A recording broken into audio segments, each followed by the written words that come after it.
In the first game of the Europa League, Ten Hag and Manchester United drew against Twente. Twente is from Netherlands. They drew that game 1-1, and Ten Hag is under a little bit of pressure again. Out of 9 European games they have played, they have won once out of 9 games. In the Champions League, last time they went to the Champions League, they finished bottom of the group, which was very, very bad for Ten Hag. Now they are starting another campaign in Europe. They are drawing 1-1 against a team that is, I won't call him a big team, but a team that just qualified for the Europa League. Okay, guys, let's talk about Ten Hag, because after that game yesterday, the fans again started talking about him. I saw a tweet actually that is saying that now this is his team.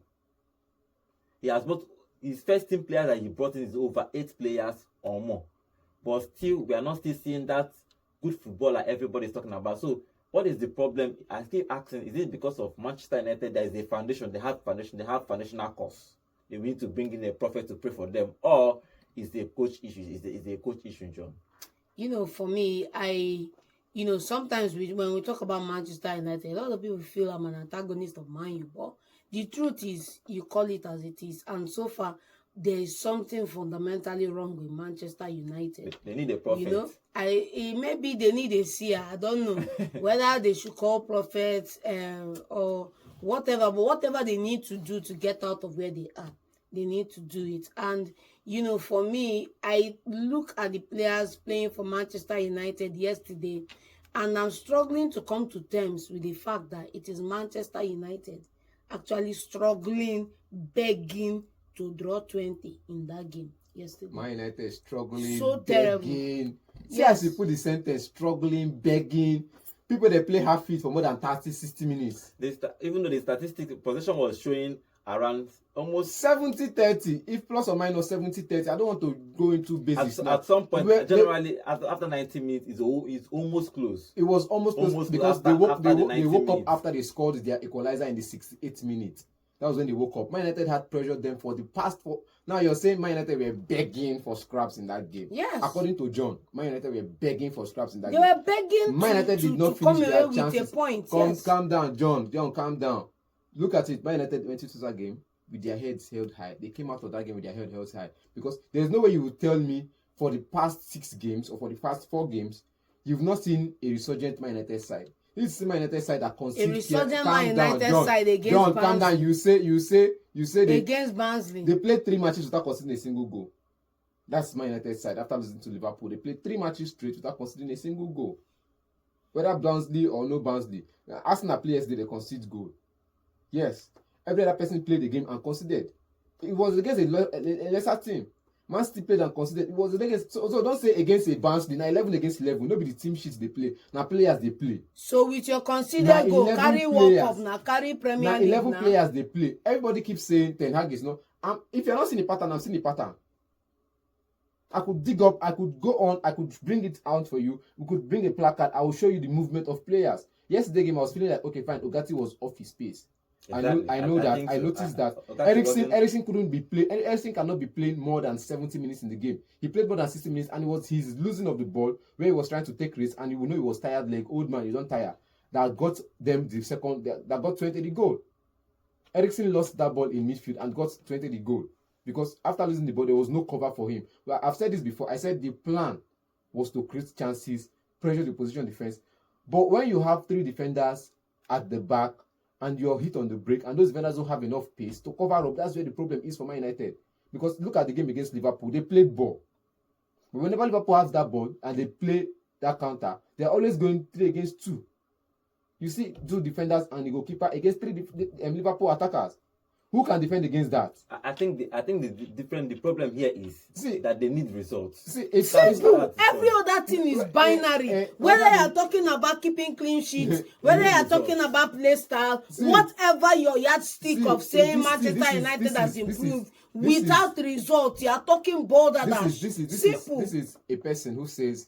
The annoying thing for me is that you're not even a Man United fan. How many Man United fans will share your sympathy? See, it's not about Man United fan, Real Madrid fan. I'm a football fan. I'm a football coach. If you don't see this, irrespective or not, if you don't see this as a football fan and a football coach, you will lose the basis of. See, when they introduce VR, we say we've lost the fun in football. You get The fun, gradually they start sucking the fun out of football. Now the rules keep changing. You remember in 2019 finals, Liverpool versus what's it called, Tottenham Hotspur. Was that a handball?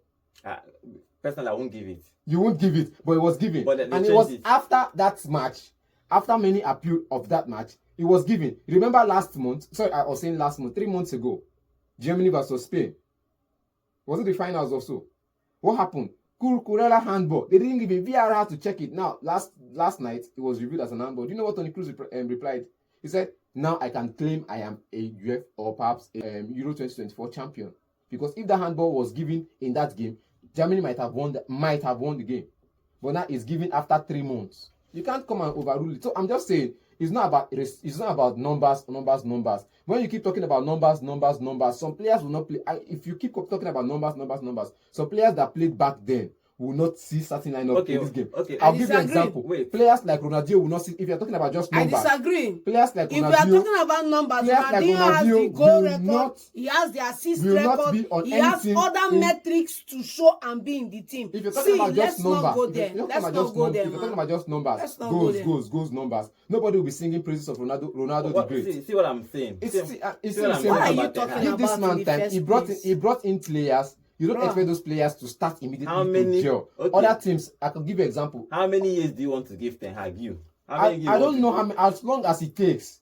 As long as it takes to build a team. Arteta has been on the job for 4 years. How many trophies does he have to show for it? Let's not talk about trophy now. You're talking about play style. He's finishing second back to back. Consistency. Now, Ten Hag in his first season finished third. Were you people singing in praise? Where did he finish last season? 8th. No. See, no. He's not consistent there. Calm down. He's not consistent. The same you team, cannot see play style. You cannot see other things you need to see. The same team that finished third was the same team other coaches said they need to overhaul. How many of those players have left? Now, how many players that Ten Hag bought?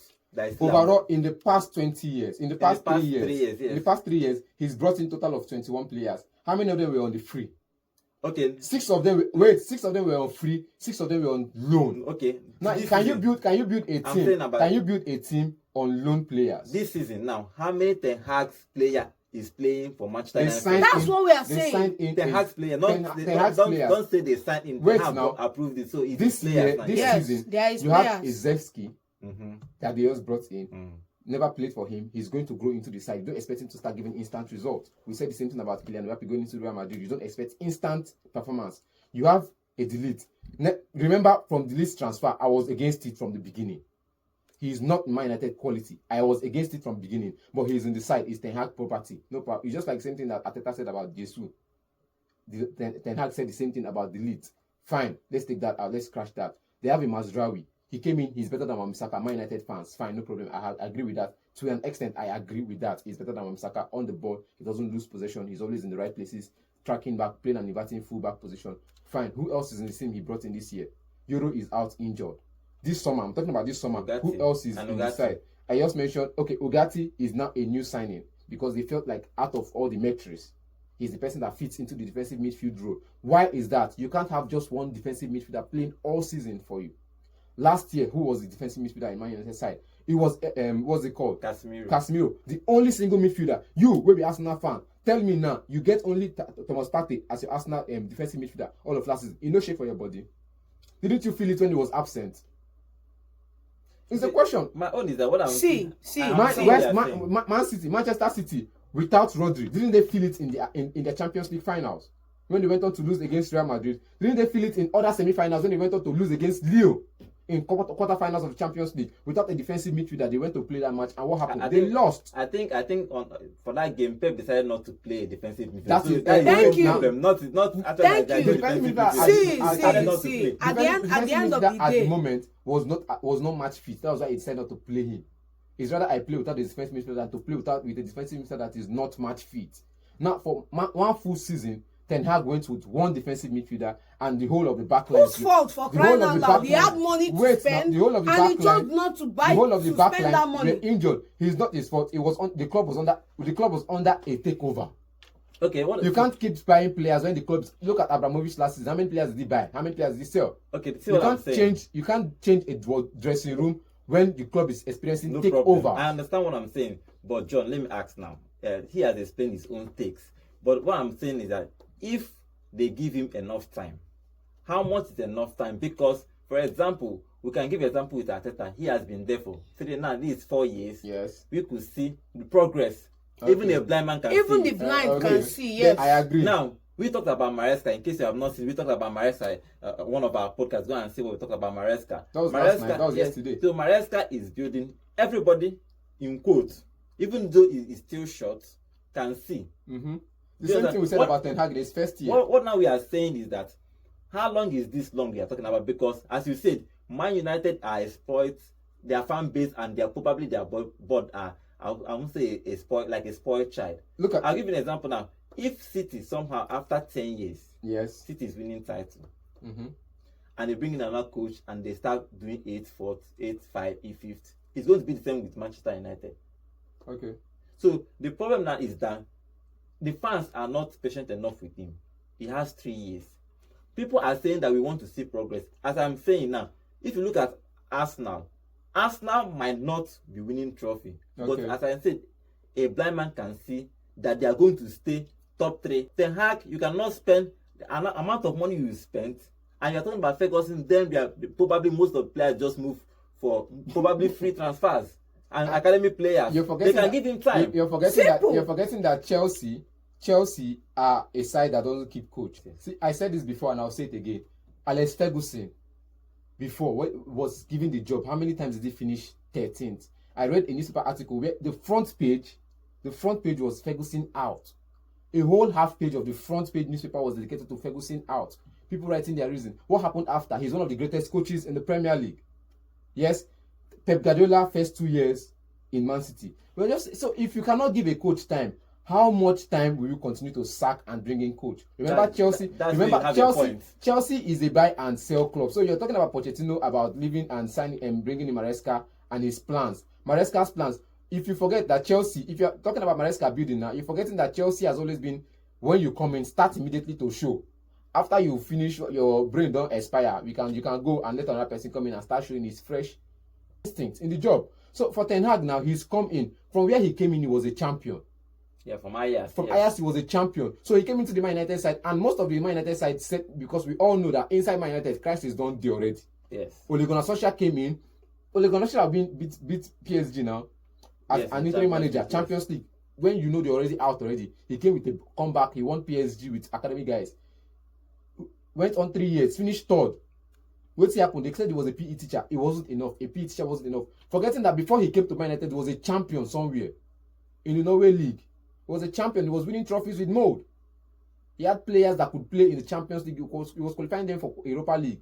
So look at coaches that have come. Louis van Gaal before him was a good coach. Jose Mourinho. So Man United is not a sack and sign coach or sack and sign club. They've always been a club that SARS and built. That's why when you look at the record of coaches, they say Bobby Charlton's and the rest of them. These were great players for Man United, great coaches, because they were giving time on the job. If you can't give Ten Hag time on the job, how long will you continue to sack and bring in new managers? Okay, now, You know? John, the same question. If you are the owner, do you think that 3 years is enough for Ten Hag to build something progressive for Manchester United? For me, if before I get to your question, let me just say something, because the timing we are living in is not the same time as I agree. Alex Ferguson and co.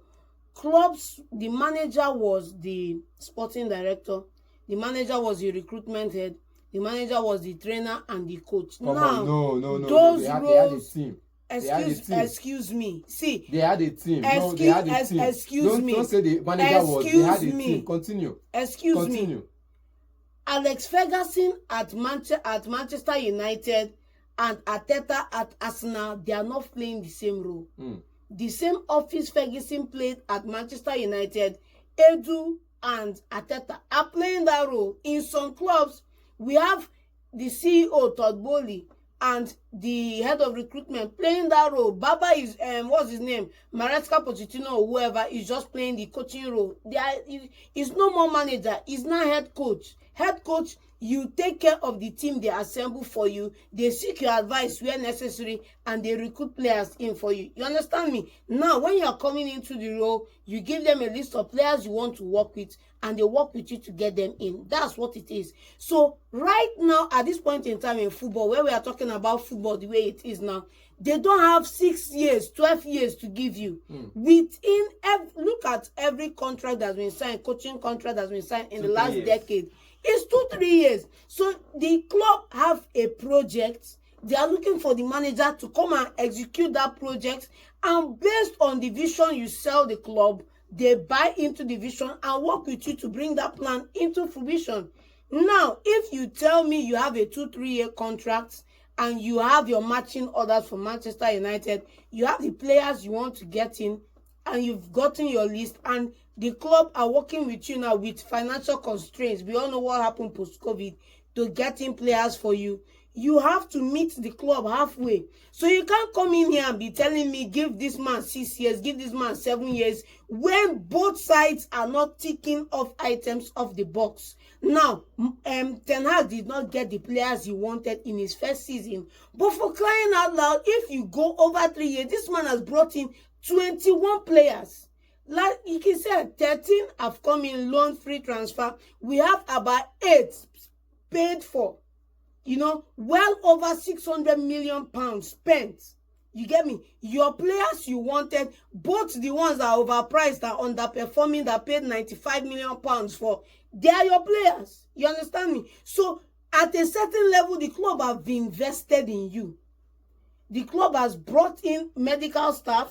The club has brought in backroom staff, hired 2 full senior managers of clubs elsewhere, succeeding elsewhere in Europe as your assistant, and giving you money to spend this summer to bring in over 300 million spent just this summer alone. Look at how much was spent. And you want to tell me time. Baba, look, you meet the club halfway.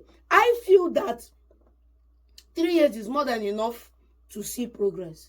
Arsenal saw progress, and they've invested in progress. And secondly, you cannot come into the club with a mantra that you want to change an era, and then you are not meeting up on results. I keep saying it that the key corresponding factor in the sequence of 3 years in this Manchester United quagmire is Ten Hag's coaching. Not necessarily the issue with it, because they've hired better staff. They've brought in coaches. They've brought in players, the players you want, and you are playing your style. We are not seeing the style. The owners of the club, the fan base, which is the real owners of the club, Papa, they are not seeing your total football that you want to come and play now. And it's either the players you are bringing in are not the right fit. They may be the players you want, but sometimes you want something that is not good enough for you. You want something that will hurt you, but they are not the ones delivering for you. So you need to look inward. You shouldn't be active on media. You need to look inward, look at the players you bought, and then think again. No matter how you put it, painting back, painting this thing, we are seeing style. You as the opposition fan base are not seeing style. If I was watching the game the other day, as and I was the Manchester United supporter, you are seeing style. I was following the game both online, on Twitter and everything, and I'm seeing people comment on how they are performing. Like, we started with the game they drew against Twente yesterday, and everybody he's not playing well because they didn't score the chances they created. And I showed you that the style is there. The style has errors. They need to just work on the lapses the style brings with. And Ten Hag is telling you, stick with the plan. There was a day we were having a conversation off camera, and I remember what you said. You said, even when the build from the back was not working, Ateta will still stand and quickly now Hag a build really from back. They must start from back the build. What's happened? They continue to hamper on that building from the back. And what happened? Now they are good at it. So you are not seeing the style now, because the first 2 years he didn't have his players. You get, now he has his players. You will give them time. It's not first 5 games you expect to boom bam. If you rush in, you don't forget saying now for exam now rush in, rush out. If you rush in, F9 day for you. You take your time, grow your players. You don't rush into Kylian Mbappe now. All of us criticize that for the first 5 matches he was scoring penalties. But now he's scoring bangers. Who else is criticizing him? Okay, what I'm actually saying now, they have their own opinion about Ten Hag. John, especially, is saying that 3 years is enough for anybody to build. But if you look at the clubs that we are using as an example, for 2 years, we could see what Manchester United is doing. Even though Maresca's own is still quite, it's still short, but you could see progress. For Arsenal, for 2 years, you could see progress. Now, Arsenal can win a game comfortably. For Manchester United, most games they struggle. But Nonso is willing to give Ten Hag all the time he needs. Probably in the future he has money, he will buy a football club and he will bring in a coach and run it down to Division 5. I don't get football club. I just say no. And give the coach probably 10 years to build whatever it is to build. But part of the issues we are having this era is money spent. You can't spend 2 billion and you are not qualifying for Champions League. Maybe that's the problem Manchester United fans are actually seeing, because you have to spend money and you have to get results. Now you have spent money, they are hoping for results. They don't want to be joined, they want to win anyhow. But let's see what happens with Ten Hag. He is in the 3rd year of his season. 3rd year, after this season, probably they give him 1 more season. Let me ask you finally before even I close this podcast. If he doesn't qualify for top 4, will you keep him, yes or no? I still keep him. Will you keep him, yes or no? No. Okay, they have their own opinion. This year, let's see what they are going to decide. If Ten Hag is going to qualify for top 4. If not, we'll see what Manchester United management will be doing this season. But he has a whole lot of time for him to build. But probably let's see till January what he's going to build. If he builds something nice and probably see good progress, probably he will stay for next season. Okay, see you guys next time.